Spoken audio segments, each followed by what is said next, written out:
Olá, sejam bem-vindos ao Amigos Cast, podcast da Associação dos Amigos da HC, em parceria com o Hospital de Clínicas da Universidade Federal do Paraná. Eu me chamo Aline, sou analista de saúde na associação, e hoje nós falaremos sobre Maio Vermelho, que é sobre a conscientização da prevenção do câncer de boca. É uma campanha de nível nacional que a gente precisa falar. E para isso, eu recebo hoje o professor Adilson. O professor Adilson é dentista, é professor na Universidade Federal do Paraná. Ele é responsável pelo projeto Boca Aberta, que é um projeto é um projeto de extensão que atende a pacientes hospitalizados em situação de vulnerabilidade. Seja bem-vindo, professor. Obrigado, Aline. Então, uma boa tarde e parabenizo a vocês, os amigos do HC, por essa iniciativa de estar aqui hoje falando para todo mundo sobre um tema tão importante que é o câncer de boca. Nós que agradecemos. Professor, então, para a gente começar já e tentar entender o que é, afinal, o câncer de boca. E por que é tão importante também a gente falar sobre ele? Muito bem, Aline. Câncer de boca, como o próprio nome diz, é uma doença que vai acontecer na boca de vários brasileiros e várias pessoas no mundo inteiro que tem a capacidade, a partir do momento que ela surge, de crescer, né, produzindo um tumor. E se essa lesão, se esse tumor não for tratado a tempo, ele pode se espalhar para outros órgãos, como o pulmão, para os ossos e outras regiões, e isso pode levar à morte da pessoa. Professor, e quais seriam os primeiros sinais de alerta que a pessoa tem que se preocupar, assim, ou que de repente o profissional tem que ter atenção também? Ok, ótima pergunta, né? Então, o câncer de boca, né, apesar de estar numa região de fácil acesso, é diferente para quem tem câncer na mama, câncer no intestino, câncer, né, em áreas profundas do corpo. Sim. A boca é de fácil acesso, né? Então, como que a pessoa tem que suspeitar? Ela é uma doença traiçoeira, porque no início ela se apresenta como uma mancha branca ou uma mancha vermelha, geralmente não dói e ela vai passar despercebida, certo? E o tempo vai passando, essa mancha, essa branca ou vermelha começa a crescer, ela abre uma ferida e essa ferida então vai se tornando um tumor, certo? Então é uma doença traiçoeira, porque no início ela não vai doer, não vai incomodar, Sim. o paciente não vai perceber, né? Se ele não estiver sendo acompanhado por um dentista, né, que perceba a mancha na fase inicial, infelizmente ela vai chegar na fase da ferida, e aí sim é o momento em que ela dói, ela incomoda a pessoa, e que muitas vezes a pessoa então vai em busca de ajuda. Pois é, quando você estava falando, eu estava pensando nisso. Se o paciente não faz visitas periódicas ao dentista, muitas vezes vai perceber já com doença avançada, porque uma mancha na cavidade bucal nem sempre é fácil da gente perceber, né? Exatamente, né? As pessoas não têm por hábito, né, estar olhando a boca, né? Ela só vai olhar aquilo que dói, aquilo que incomoda. Certo. Enquanto tá uma manchinha, se você não viu, você não vai valorizar, né?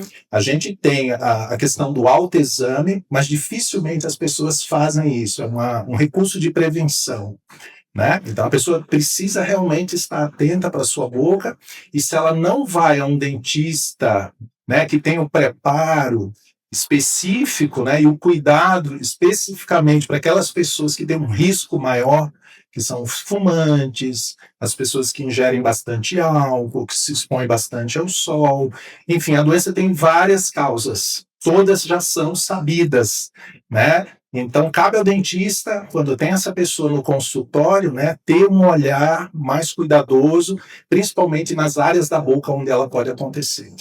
E quais são as áreas que mais acontecem lesões aí que podem virar um câncer? Ok, então, o câncer de boca pode acontecer em qualquer região da boca. Então, na língua, embaixo da língua, no céu da boca, nas bochechas, nas gengivas, no lábio inferior.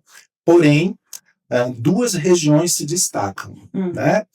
Que é a língua, quanto mais para trás, mais próximo da garganta, e o que a gente chama de palato mole, que é o céu da boca, na região mais posterior.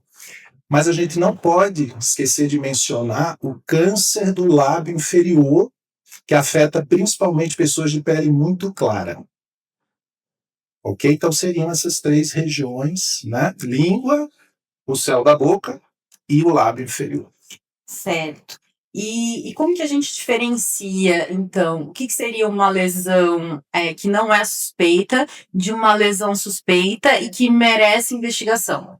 Ok, então assim, vou falar quando nós dentistas, né, identificamos uma lesão no paciente, muitas vezes a gente faz um acompanhamento de uma semana, né, para ver se ela vai mudar, se ela vai desaparecer. Muitas vezes a gente faz um teste terapêutico, aplica algum medicamento, né? E se passadas 2 semanas e se essa mancha ou essa ferida não cicatrizar, aí sim já cabe ao profissional fazer um exame chamado biópsia, né, onde é retirado cirurgicamente um pedacinho, né? Esse material então é mandado para um laboratório de patologia e lá vão fazer a análise desse tecido para confirmar se é câncer ou outra lesão. Uhum. E quem tem mais risco, professor, de desenvolver o câncer de boca? Perfeito. Então, assim, como eu falei no início da nossa conversa, é uma doença previsível porque a gente sabe literalmente tudo o que causa, Sim. né? Então, os principais fatores, né? Fumar e usar bebida de álcool com frequência, né? Esses são os 2 principais fatores de risco para o câncer dentro da boca, tá? Para o lábio inferior é a exposição solar. Então, uma pessoa que tem a pele muito clara, que não protege, não usa um filtro solar, não usa chapéu, né? A pessoa que muitas vezes faz uma atividade de trabalho exposta ao sol, né? O agricultor, o pescador, o vendedor ambulante, então ele está mais vulnerável a sofrer, né, os efeitos da radiação ultravioleta e poderá desenvolver câncer de boca. Porém, tem outros fatores, né? Então, a pessoa que não higieniza a boca, uma pessoa que não se alimenta de forma adequada, né, também corre um risco maior. O próprio processo de envelhecimento natural tem o seu papel de contribuição e, muito recentemente, a gente tem observado o papel de um vírus, que é o vírus HPV. Então, em pessoas jovens, né, hoje em dia, o maior agente causador de câncer de boca é o HPV. Poxa vida. A vacina ajuda nesse caso.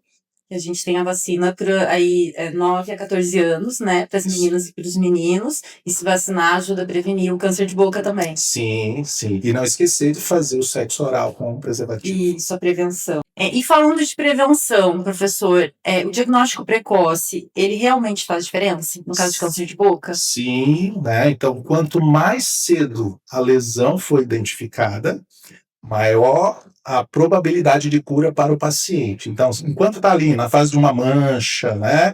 Ótimo. É sinal de que essa doença ainda não cresceu o suficiente a ponto dela, né, invadir tecidos, né, e causar o que a gente chama de metástases, né? Que é quando a doença escapa do ponto de origem e começa a dar, né, pontos novos, né, em áreas distantes, como eu falei para vocês, o pulmão, os ossos, né, a região do pescoço, é uma outra área onde costumam ir parar as metástases, né?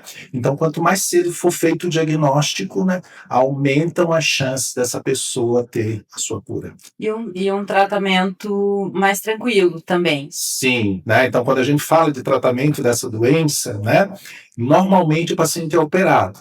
Então, ele vai para um hospital de referência, né? E no hospital vai ser atendido pela equipe, né, multidisciplinar que trata esse tipo de paciente. Normalmente o paciente é operado, né? Mas em alguns casos são feita uma complementação com radioterapia, certo? E existem alguns tipos específicos de câncer onde se usa a quimioterapia, mas são doenças pontuais. Sim. Mas a maioria dos casos, cirurgia ou radioterapia. Professora Edilson, muito obrigada. Obrigada por estar aqui presente com a gente. A gente já tem uma parceria aí de longa data nas ações do Circuito de Saúde nos bairros. A gente conta sempre com o projeto Boca Aberta, são parceiros muito importantes. Então é uma honra receber o professor hoje aqui no Amigos Cast. Imagina, eu que agradeço e, mais uma vez, parabenizo por essa iniciativa tão brilhante. Obrigado. Se você gostou desse episódio, peço que vocês curtam, que vocês compartilhem, nos acompanhem. A gente está no Spotify, a gente está no YouTube, a gente está no Facebook, a gente está no Instagram. Até o nosso próximo episódio.